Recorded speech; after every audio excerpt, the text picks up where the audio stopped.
Imagine throwing the party of the year. You've spent a fortune on decorations, food, and entertainment. But just as your guests arrive, your neighbor starts handing out free pizza at your doorstep. Suddenly, everyone's talking about the pizza instead of your carefully planned soiree. Welcome to the world of ambush marketing, where clever brands crash the biggest parties in advertising without paying a dime for admission.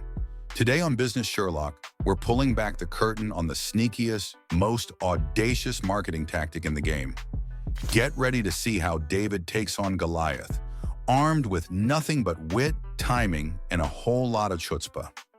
So what exactly is ambush marketing? It's the art of associating your brand with a major event or cultural moment without paying those eye-watering sponsorship fees. Think of it as the ultimate marketing photobomb. Remember our party crasher with the pizza? That's ambush marketing in a nutshell. While the official sponsor is busy setting up the banquet, the ambush marketer slides in with a slice of pepperoni that steals the show. But why does it work? Simple. In a world saturated with ads, we're drawn to the unexpected, the clever, and let's face it, the slightly mischievous. It's marketing that doesn't just think outside the box, it sets up shop in someone else's box and starts selling lemonade. Now let's dive into 6 legendary ambush marketing moments that had the world talking and left behind some very angry official sponsors.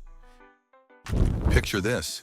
It's the 2006 FIFA World Cup in Germany. Budweiser has paid a king's ransom to be the official beer sponsor. But Bavaria, a cheeky Dutch beer brand, has other ideas. During the Netherlands versus Ivory Coast match in Stuttgart, cameras panned to a section of the crowd that looked like a sea of orange.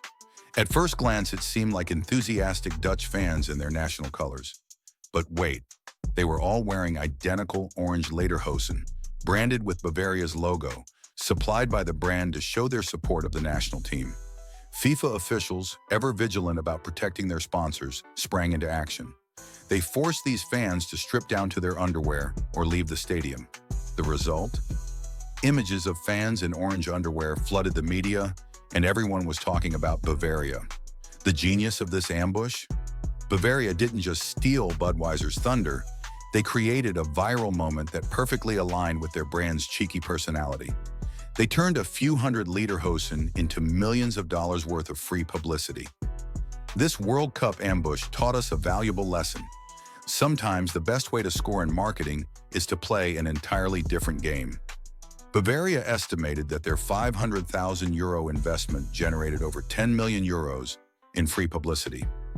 Not bad for a bunch of orange lederhosen, eh? Now let's paint a different picture of ambush marketing. Let's shift gears from sports to street smarts. In 2010, Apple launched a striking billboard campaign for the new iPod Nano in Montreal. The ads sought to highlight the very colorful and eye-catching iPod Nanos. They featured the colorful devices in all their glory, with paint dripping down from them. Simple, eye-catching, very Apple. Enter Rona, a Canadian hardware store chain. They saw Apple's billboards and thought, hold my paint bucket. Rona placed their own billboard directly beneath Apple's, showing paint buckets catching the drips from the iPod ad above. Their tagline? We recycle leftover paint. Brilliant, right? This ambush was a masterclass in reactive marketing. Rona didn't just piggyback on Apple's campaign, they extended it, added value to it, and infused it with their own brand message. They turned Apple's art into their own canvas, showcasing their eco-friendly credentials in a way that was impossible to ignore. Sometimes the best ambush doesn't fight the original message. It builds on it in an unexpected and delightful way. The results were picture perfect.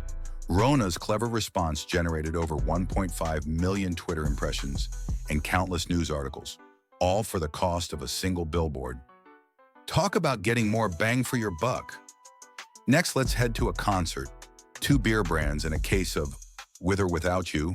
It's 2009, and U2 is set to rock Copenhagen. Tuborg, the official beer sponsor, is ready to quench the thirst of 50,000 fans. But Carlsberg, their arch-rival, has a trick up its sleeve. As concert-goers approached the venue, they were greeted by Carlsberg promoters handing out free branded beer cups. But why, you might ask, when the rules stated they can't bring their own beer into the concert? But that's the genius of it. Once inside, fans filled these Carlsberg-branded cups with Tuborg beer from the official vendors. The result? A sea of green Carlsberg cups in a venue sponsored by Tuborg. This ambush was a stroke of low-cost, high-impact genius. Carlsberg didn't need to sell any beer at the event. They just needed to own the vessel it was consumed in. They turned the entire audience into unwitting brand ambassadors, all for the cost of some plastic cups. This shows ambush marketing can be about shaping the event experience before it even begins. Carlsberg estimated that their €15,000 investment in cups generated over €1.5 million in brand exposure. Now that's what we call a great decision, or a poor one for Tuborg. From cups that runneth over, let's move to underwear that revealed a little too much. Let's hop across the pond to the 2012 European Football Championship. Danish striker Nicklas Bendtner had just scored a goal and lifted his shirt to reveal Paddy Power branded underwear. Cue chaos. You see, Paddy Power wasn't an underwear brand, but rather an Irish bookmaker known for its outrageous stunts. And they had just pulled off a marketing masterstroke.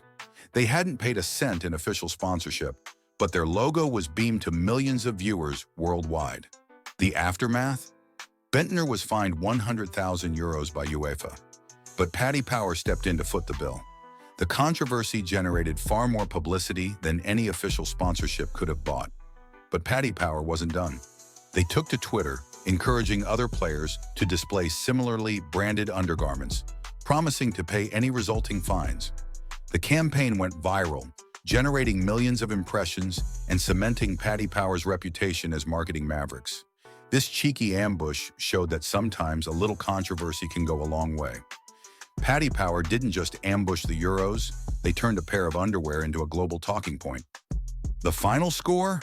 Paddy Power's €100,000 fine turned into an estimated €10 million worth of media exposure. Talk about getting your money's worth. Now let's turn up the volume and head to the Olympics, where one brand beat the competition at their own game. London, 2012. The Olympic Games are in full swing, and the International Olympic Committee, IOC, has ironclad rules about non-sponsors getting exposure. Enter Beats by Dr. Dre, ready to drop the bass on those regulations. Beats sent their distinctive headphones as gifts to high-profile athletes. Soon, swimmers, runners, and gymnasts were spotted wearing the headphones before their events. It wasn't just a fashion statement, it was a brilliant marketing coup. The kicker? The IOC couldn't do much about it. After all, how do you police what athletes choose to wear in their downtime? Beats had found the perfect loophole, turning athletes into walking billboards without spending a dime on official sponsorship. The result? Beats saw a 24% increase in sales in the UK during the Olympics. Their market share in the premium headphone market skyrocketed from 20% to 42% in the following months. All this without being an official sponsor. Now that's what we call music to a marketer's ears. Staying with Olympic-sized ambushes, let's sprint to Beijing for our final lap.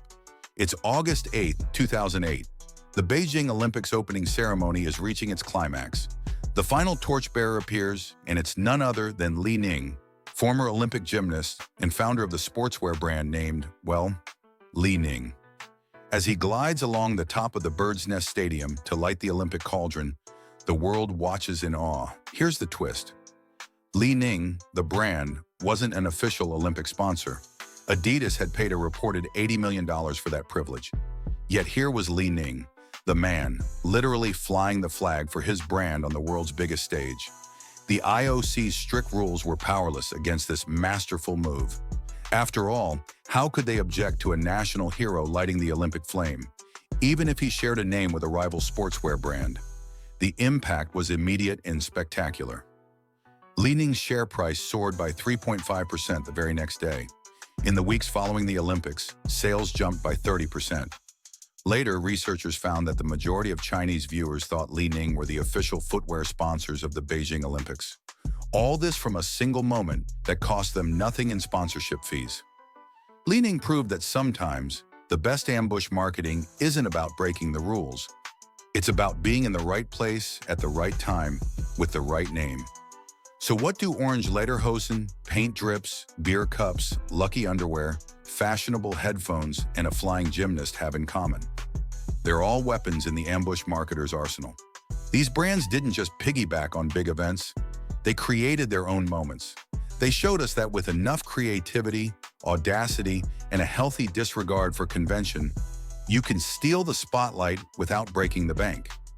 They proved that sometimes the best way to win the game is to change the rules entirely.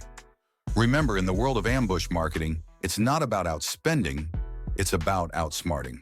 The next time you see a major event, look for the brands that are coloring outside the lines. They might just be painting a marketing masterpiece. If this video ambushed your expectations in the best way possible, don't forget to like, subscribe, and hit that notification bell. And in the comments, tell us about your favorite ambush marketing campaign. Until next time, keep thinking outside the box and maybe inside someone else's event.